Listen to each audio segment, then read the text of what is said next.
Daniel Wurzel's piece is that he had taken to study something that is one of the most common things we talk about, that we can't see, the wind, and come up with something that is an incredibly intimate relationship between two silk scarves is stunningly beautiful. And I introduce it today as we talk about invisibility, and thought that Daniel Wurzel's piece would introduce that beautifully. The idea that there is between us an incredible thickness of stuff that we cannot see is mind-boggling. David Eagleman, who is a polymath, who has written on a number of different things, I'm going to talk about some of his other work later, wrote the book Incognito, which is about the brain and how the brain works, and touches on so many different areas of thought that he has explored. But in this interview with Lifehacker, he was talking about waves that we don't see. And were we able to see them, we would be probably invisible to one another because of just the magnitude of what is going on in the space between us. It would fill the space between you and I so completely it would be almost as a wall. There are all kinds of things, waves, that we talk about, that we know exist and that we use to our advantage in the physical realm. There's microwaves that we use to cook our food. I'm wearing this ridiculous bracelet, which is supposedly offering some kind of magnetic waves into my arm, and it's going to help me with arthritis and things like that. I keep wearing it, hoping for some kind of benefit. I know it works beautifully for some people. I haven't seen a lot of change myself. But microwaves and sound waves are what make us able to speak to one another. The idea of sound not existing really outside of our brains, which transform it into waves within, which are then interpreted into words. There's so much that we can't see in this physical world, and ultraviolet is just one of those realms, those frequencies that we cannot see. Lately, though, they've been able to turn the cameras on Venus, a little yellow dot in the sky, and our closest neighbor, and looked at it using, someone came up with the idea that perhaps we could look at it looking for some other wavelengths from the spectrum. And when you search the sky with ultraviolet, with something that can detect ultraviolet or infrared, Venus just comes alive. It just, pulsates with life, because something in its atmosphere, and they don't know what that is, something in its atmosphere catches on to those rays and so can reflect them back to us. So something which seems like a typical planet sitting there, boring, really is wrapped with these swirls of light. Thickest around the equator, which is the hottest part, and thinnest around the polar caps, which are the coldest part, and swirl in a hurricane. If we could but see that in our own worlds, imagine what that would look like. It did make me think a little bit about that men are from Mars and women are from Venus thing, and how guys never get half of us, and maybe it's that they need to use ultraviolet light or something, and they'd see more about what's going on in a woman's brain. Scott and I, over the last few days, have been struggling with a number of things. Arguing, some of you might say. I know you thought we were perfect, but we're not. And it's all about what we don't see about the other person, what is not obvious, what is not evident, what is invisible to us. And those things that we don't see often have an incredible effect on us, as powerful or more than the scarves in Daniel Wurzel's landscape in his artistry. The intellectual landscape and what we don't see, our thoughts, our ideas, the concepts of theology and philosophy, the idea of creativity as it comes out of someone's mind, all these things that exist in our mind that if we weren't able to put them into some kind of a conceptual framework that can then be recreated in the physical world, they stay just invisible things up there. Getting an idea across to another person might be the most difficult thing to do if it's an abstract idea, but even a non-abstract idea like I mentioned in one of my books. Okay, think of it, your mother's dining room table. I'm talking about my mother's dining room table. I'm using it as a symbol for something. And I have this idea in my head that is so solid and big and expandable and strong and covered with little kids' fingerprints that my mom's too sentimental to wipe off. All of that is included in the symbol when I say my mother's dining room table. But for you, your mother's dining room table could be something completely different. It could be teak, for heaven's sakes, on skinny little legs and only get to 5.5 feet long. Your mother might have kept it fastidiously clean instead of saving all those little fingerprints. I have no idea. But I do know that even though it was concrete, my trying to get the idea across to you is difficult if we don't have things in front of us that we can move around and say, I mean like this. So trying to get abstract thought, the meaning of life, what love is, how compassion works, what it is that I like and don't like, the things that move me, the things that make me angry, trying to get that idea across to you is even more complex. Oh, back to the concrete one. We ordered 3 loaves of bread for lunch today. Concrete in our description of long, thin loaves that could be thickly sliced to dip up extra salad dressings and things. And I got there today and picked up exquisitely cut 1/4-inch slices of regular loaves of bread. That's another concrete example. So you're supposed to sop up the salad dressings with those, little slices of bread, but that's how they got there. That explanation wasn't concrete enough. But back to the abstract, to ideas about what is right and what is wrong, and how significantly we can differ on those things, tragically differ on them sometimes. I think trying to get ideas across to one another is one of the biggest challenges the human community has ever faced.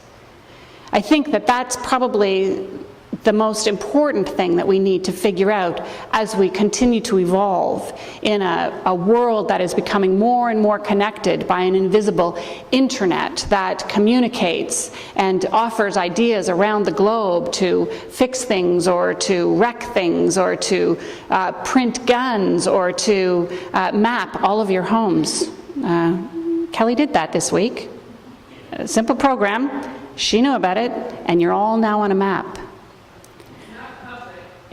Oh, the map is not public. Yes, thank you, Kelly, for that. Yeah, it's not public. It's just she and I have it. Yeah. Yes, it's just the privacy of information thing. Yes, we aren't posting it on the website. But that kind of information that can be shared from one person to another, that can knit us more deeply into relationship with one another, or create for us divisions that will continue to cause strife and chaos in the human family. Learning how to get those ideas across, to be able to take that which is invisible, which wears on our hearts, or that burdens our minds, or that is an inspirational thought, to be able to share that with others, as Daniel Wurtzel has perhaps tried to do with his film, is, I think, an art and a human endeavor that is crucial for us to learn to master if we possibly can. In the concept of society and a social understanding, those things that are invisible to us are hugely important because they're tied into that intellectual invisibility of ideas and concepts. But we weave them into the social fabric of our world in ways that can be powerfully productive and life-giving and beautiful, or that can be incredibly destructive and harmful. Invisibility in the world, if we're talking about groups within society, goes to those whose voices are being silenced, those who are empowered decide don't have anything worthy of being said, of those whose personhood is negated by the social group. And so they are ostracized and silenced. They become invisible. I often talk about the work that the United Church does is about making visible those who are invisible, speaking for those who do not even know they have a voice because that voice has been denied them for so long. And we have over and again stepped into that breach in an attempt to bring about right relationship on a social scale. This past week, one of the issues, the global issues that has come to the fore is the issue of the Rohingya people in Burma, a people who a couple of decades ago lost their citizenship in Burma when an arbitrary date was set before which, if you hadn't been a citizen before that, you are no longer a citizen in the country. Now think that through a little bit.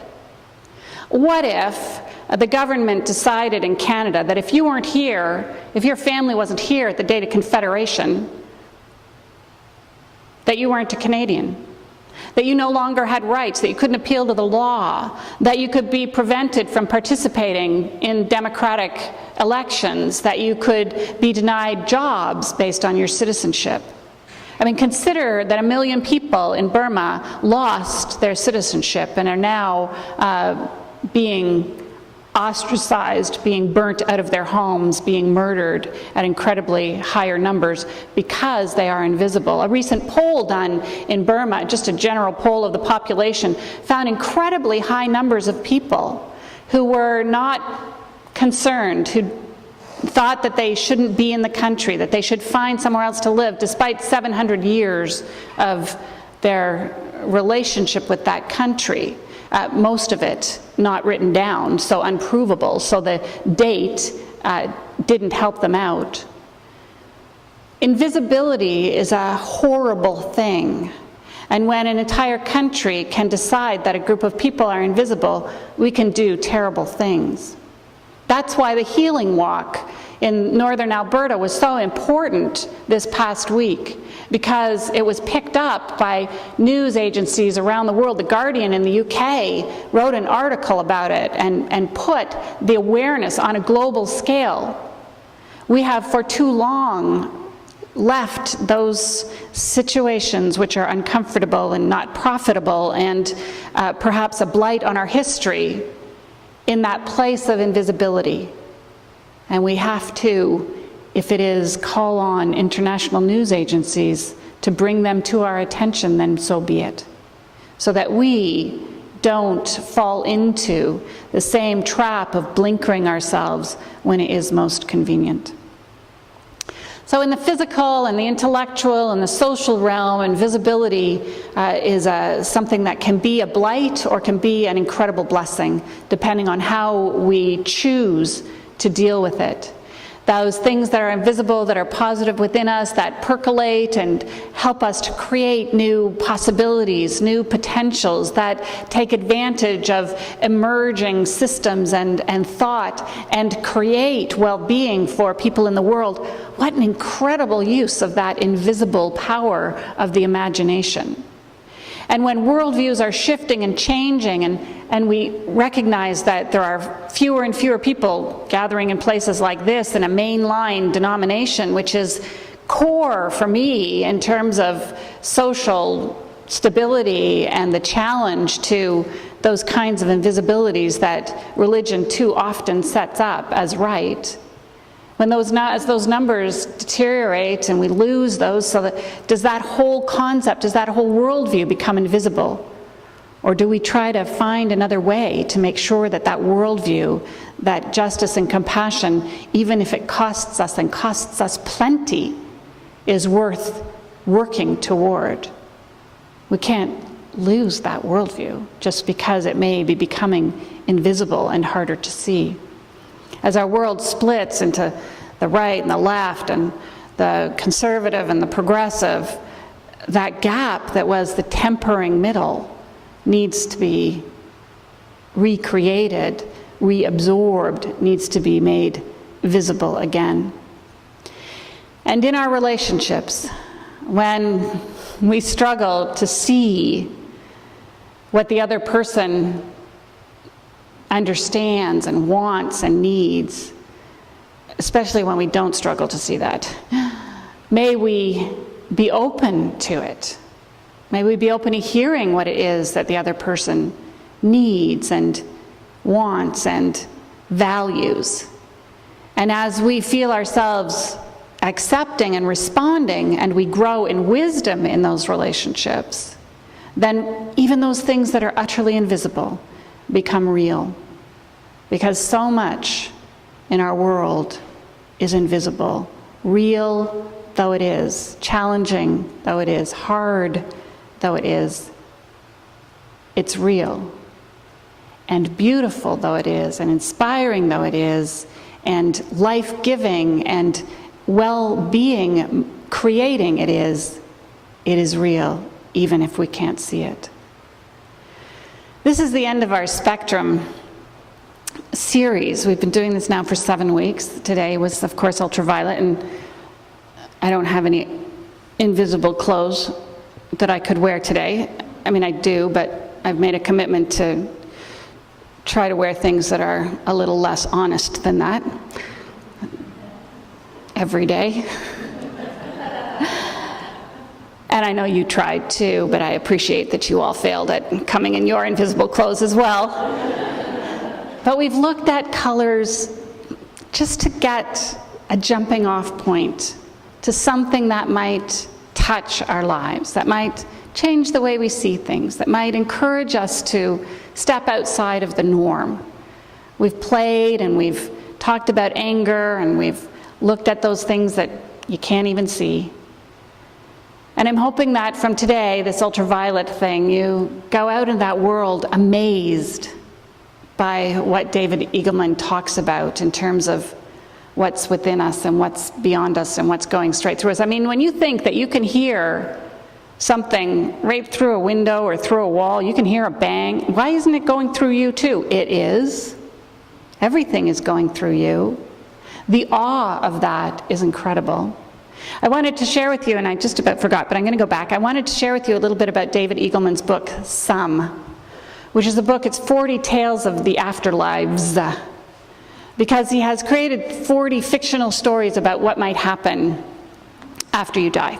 And they're incredibly creative. Some of you, I don't know if you have read some of them, I've shared the book with a few people.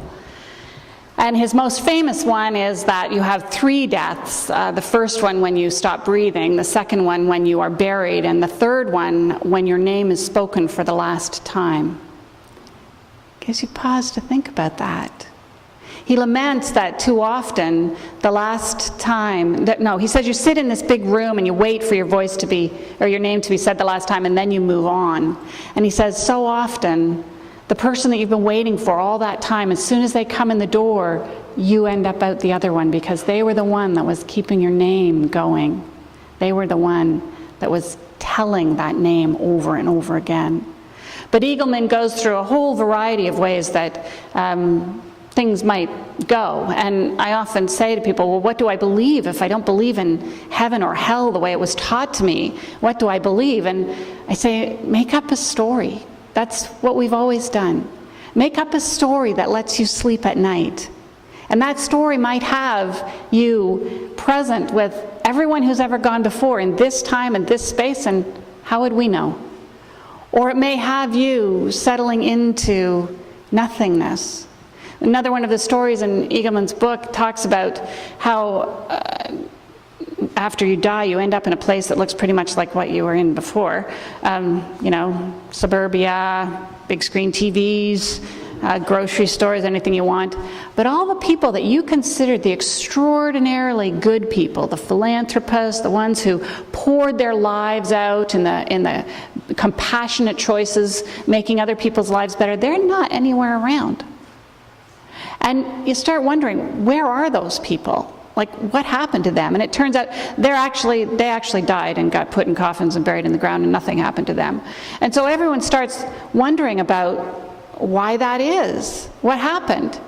And it turns out, as the story goes, that the God in that story is just like you and me, trying to figure out what life is all about, wondering if there's a God, wondering if there's something that he or she should do, wondering what's going to happen at the end of this experience. And that God creates this afterlife of the earth, of exactly what you've been living in all this time, as punishment. Because the angst of not knowing is so great that it disturbs God incredibly. And so he makes suburbia with big screen TVs, and you have to try to figure it out yourself again.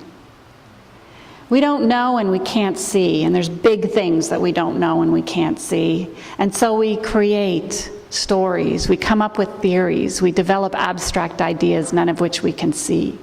And they soothe us long into the night so that we can live in this world and work at making it beautiful, work at developing our relationships until we get them right. Did you hear that, Scott? Where is that man? Working at our relationships, and I have a lot of work to do there. There he is. Working at our relationships until we get them right. And working at this world until we see it right. Because when we see it right, the only choice we will have is to do it right. Thank you.